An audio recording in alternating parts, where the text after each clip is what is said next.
Hey there everyone, welcome to my channel. Guys, I'm here at Bahar Azizaya seawall, and look at that. It's so beautiful down here.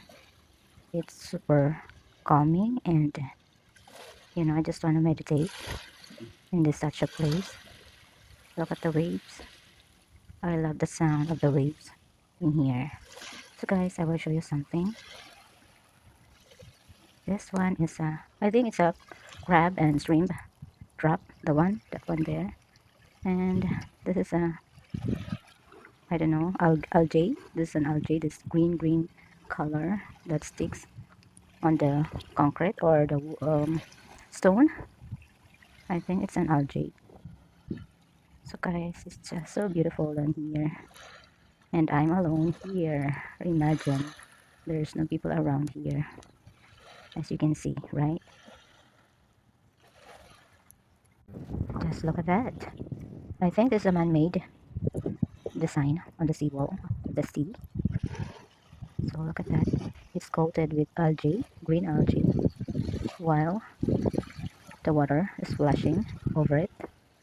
Yeah. So guys, this is the one that I've shown you earlier. I think this is a crab and a shrimp trap. Maybe. So cute. And I'll just, look at it because it's, it can be touched. So I just loving it here. I so love it here. As I look around, I just imagine how God is so wonderful to create those nature for us. So we people must take care of our nature, not only for ourselves, but for our nature as well. We shouldn't take those things for granted, like throwing garbages around or anywhere. So we must take care of our nature as well. And yeah, thank you so much guys for watching my video. I hope you enjoy and see you on the next vlog. Love you all guys. Bye.